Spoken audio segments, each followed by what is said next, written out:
Hello and welcome to Beyond Well. I'm Sheila Hamilton.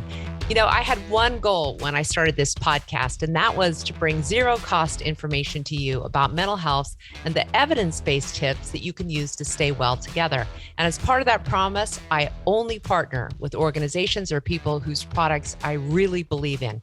So I'd like you to know more about Active Recovery TMS. TMS is an evidence-based non-drug therapy for depression and OCD. And if your depression medication has failed to bring you relief, transcranial magnetic stimulation is both safe, it's effective, and it's covered by most insurances. My late husband did not respond well to antidepressants or mood stabilizers, and I would have given anything to know that there are other remedies for depression that have been studied, tested, and FDA approved. TMS is targeted to the specific area of the brain that is underactive in depression and overactive in OCD. And the patient testimonials, which we're going to be sharing, are so emotional. These people literally have their lives back after undergoing treatment. I believe in the entire team at Active Recovery TMS, and they'll work with you on an individual basis to make sure you get relief. TMS therapy is covered by most insurance plans, and with multiple locations in Oregon and Washington, there is a location near you. Learn more at activerecoverytms.com.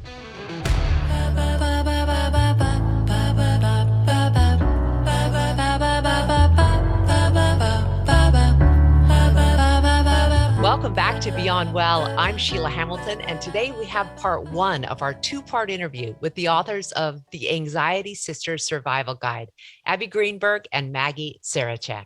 I have to tell you, there are so many cool books being written now around the topic of mental health. Mostly the reason that I'm saying this is because the genre of talking about mental health has moved from this very clinical approach to talking about things that we suffer with and deal with every single day to a much more humanistic, humorous, and beautiful way of actually accepting who we are and all of the differences in our brain. And I want you to put this book at the top of your mind. It's called The Anxiety Sisters Survival Guide. I want to introduce you to Maggie Saracheck and Abbie Greenberg, two women who have firsthand experience with anxiety. And instead of writing the book that they could have given over to some psychiatrists or psychologists, they wrote it themselves from their perspectives of what it was like to actually go through these symptoms, the panic attacks, the sweating, the difficulty we know so many people who suffer from anxiety have.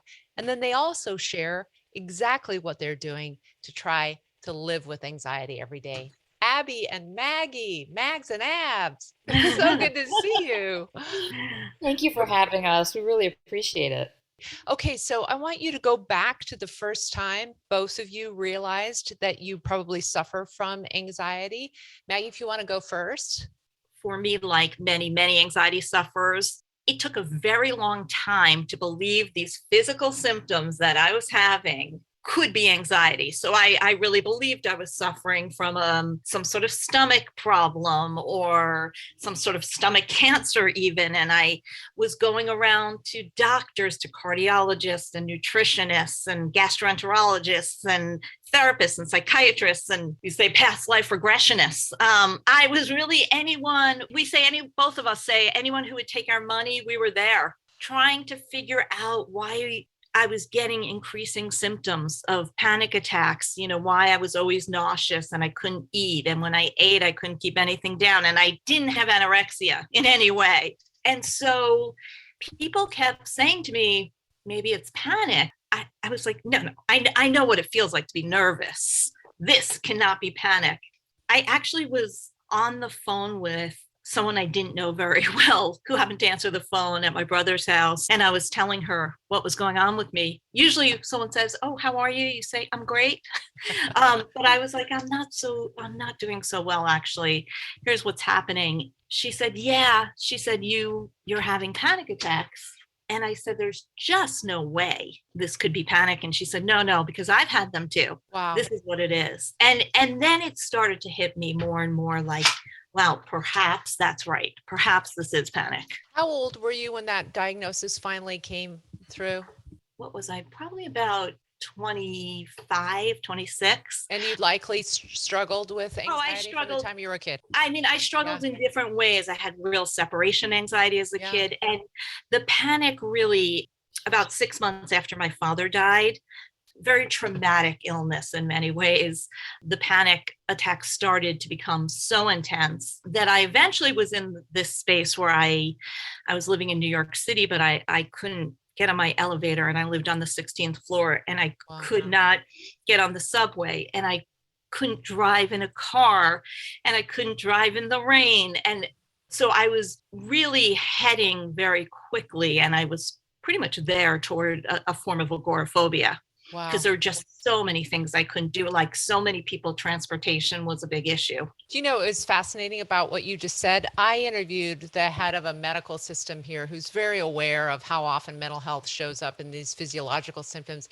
He actually did a study and determined that 50% of the people who showed up at urgent care were actually suffering from mental health disorders, because it takes so long for them to actually get the diagnosis, and regular ER and other physicians aren't really trained about how to see a person who's in mental health crisis. They're all just looking what's on the MRI and what's on the CAT scan, right? That we could save billions of dollars if we were actually looking for mental health as a potential reason behind some of these physical symptoms. Yeah, we actually cited a study in our book that they did in Canada that showed much the same thing, especially when people were coming in with cardiac symptoms. Yes. It was even a higher rate. In that study, they did find that if the doctor or nurse spent even 20 minutes really explaining to someone why panic would give you physical symptoms, they were much less likely to come back to the emergency room.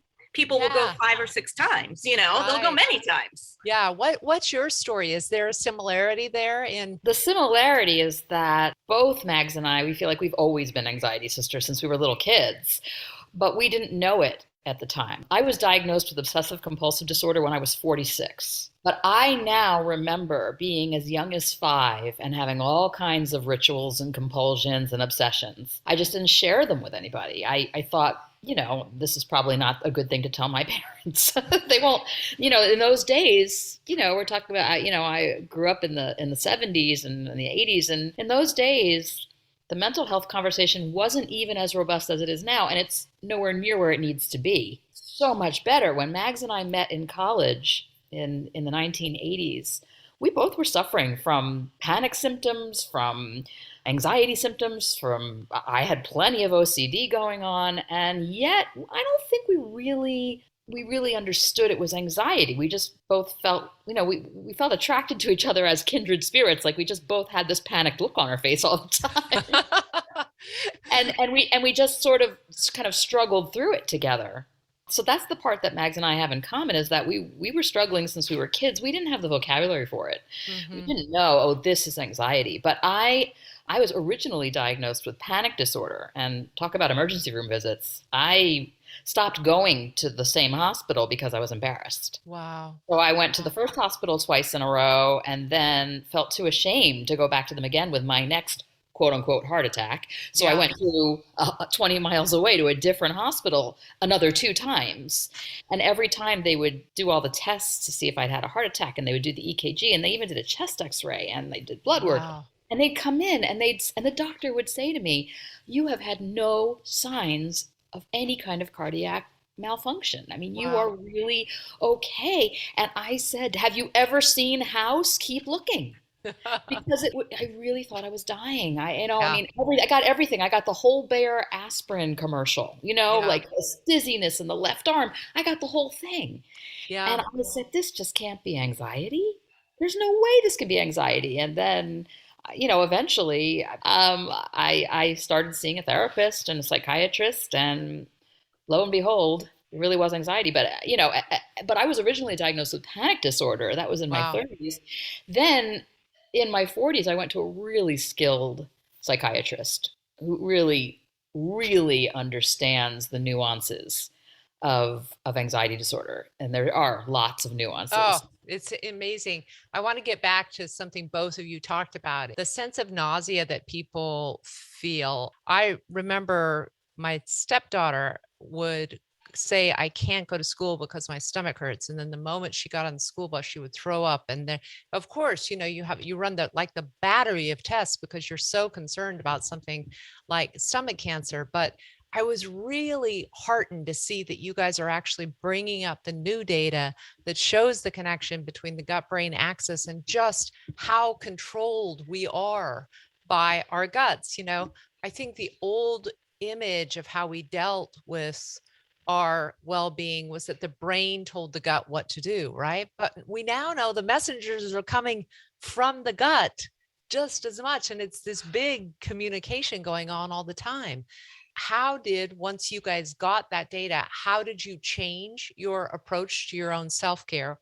Or have you done something differently because there is so much new data around the connection?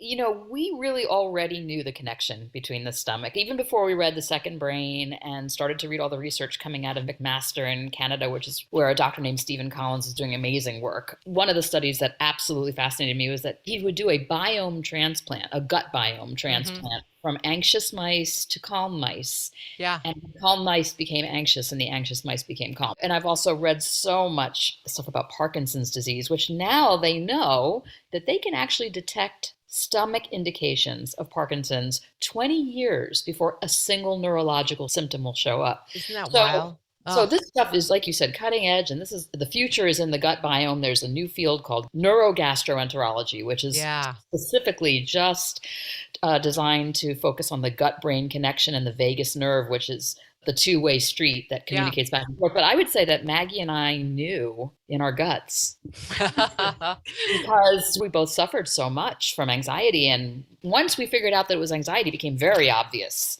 the gut-brain connection to us, because we totally had the whole, all the symptoms of irritable bowel syndrome going on. Right. So I don't know that finding out about research changed things for us, but certainly understanding the gut-brain connection in the first place absolutely changed what we did. I mean, I actually went gluten-free for 3 years to see if that would help. And it didn't actually for me. So many of my friends who have anxiety have actually tried that too. And I think the other advice is take a really good full spectrum probiotic. But I do think that there's something incredibly wonderful in just the knowledge that this is actually part of what's making you feel the way that you feel without maybe having the answer about how to control it. Have you done anything differently in your life, given that knowledge about what is happening with your gut when you're having these very strong physiological symptoms? I always say there's like a two-edged sword here. Obviously, this research is so powerful. One of the things we both worry about is that when you have an illness, like a brain illness, right, there's a lot of snake oil salesmen out there. And we've been to many of them, so we know. They took your money. Yeah, they took our money. They took, the acid and alkaline of my tongue. I mean, I've done it all. And Abbie's done it all. A lot of the research right now, I think, even though, of course, probiotics and this and that, I'm not sure that it's yet pointing to an actual, okay, here's the research and here's what you do. Mm-hmm. I'm not sure, even with probiotics, like someone really has to understand probiotics really well, and it has to be tailored to what your biome needs. And even then, we're still lacking in some of the research for some of the claims that are made.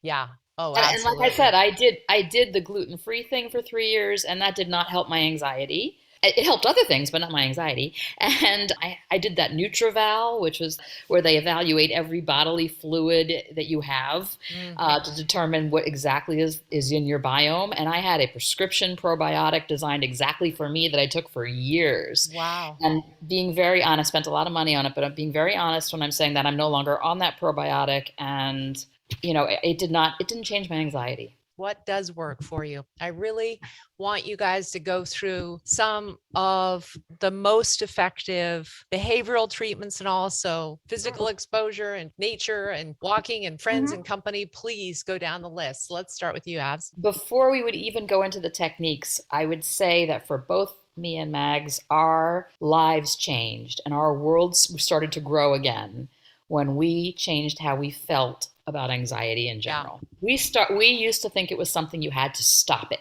You had to eliminate it. You had to get it out of your life. You didn't want it. It was a disease. Get rid of it. And we spent a lot of years fighting our anxiety. Mm-hmm. And as you well know, and most people who've had anxiety and have done the fighting thing know that what we pay attention to grows. So actually fighting anxiety makes it worse. Yeah. So it took us a really long time to figure that part out. But once we figured that out and said, wait a minute, what if it's not so terrible to have anxiety? What if that's just part of being human? And what if we can be happy even with anxiety? Mm-hmm. Then what? And we flipped it on its head. So I would say that the very first thing that happened to us is that we stopped trying to fight the anxiety and instead considered, if we don't fight it, then how can we manage the symptoms? Because those can be doozies. And we're not suggesting that people just sit back and enjoy a panic attack, because there's no such thing. Right, exactly. And then we'd started with the techniques. But it was before that where we changed our mind about what the goal was. The goal was no longer to stop or eliminate the anxiety. I love that you're saying that, especially with a lot of the corporate work that I'm doing right now. I try to tell managers and corporate leaders, your employee with anxiety is likely going to be a higher performing employee. They're likely to be more responsible in terms of when they meet deadlines. They are consistently ahead of the curve in seeing dangerous trends. I mean, there's so much amazing data about the benefits of people who have anxiety, because that extra bandwidth that they're out there paying attention to is something other people who are more confident, relaxed, and settled don't see. So I love that you just talked about that, accepting where we are, our neurodiversity, and how it can actually help as well. Ask Abbie how much before the whole coronavirus lockdown started did I say to her? Oh yeah. She called it months in advance. Yeah. I said, Mags, your anxiety is really getting you right now. We are not going to have a pandemic. Mm-hmm. Obviously, what Abbie said is so important. And then I think our step 2 that's so important, and I know we will get to techniques, is that idea of this whole idea of self-compassion. Yeah. Really changed our lives as well. This idea that if we yell at ourselves about our brain illness, if we talk to ourselves as if we are very disappointed in ourselves, which sometimes we are, that harshness, that lack of understanding sends you more into that fight, flight, or freeze. Because this is a brain illness, also to do with your, vagus nerve, obviously, but this is a brain illness and it sends you further in. So really learning to talk to yourself as you would a close friend was very transformative, and understanding that, we're not alone in the struggle. To struggle is to be human. We all have struggles, right? We all struggle. That sense of connection with other people, like our connection with each other, Abbie and I, but then our connection with our community now of over 200,000 people, anxiety sufferers around the world, that sense of connection is one of the most healing pieces. I know people look for techniques, but I think what Abbie was saying is a lot of it is how you approach yourself, how you approach anxiety, the empathy that you develop. Well, and it's also, anytime that we can see ourselves sort of mirrored in other people, when we just feel more community, we feel more a part of the human race, right? And so when someone describes a childhood that was almost exactly like yours, you're like, oh, my sister. That's why I love that you call it the Anxiety Sisters Survival Guide. Do you know, I haven't ever seen any data that breaks down anxiety by gender. Is it more common for women?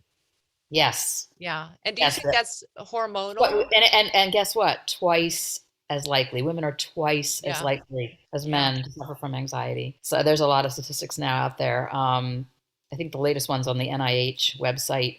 First of all, a lot of the data is based on self-report. Yeah. And many men either don't know what they're feeling as anxiety. They may call it something else, stress. Anger, right. Also, for men, the stigma is often worse than it is for women because of the stress on achievement Western culture places on men. They're not allowed to show quote unquote weakness.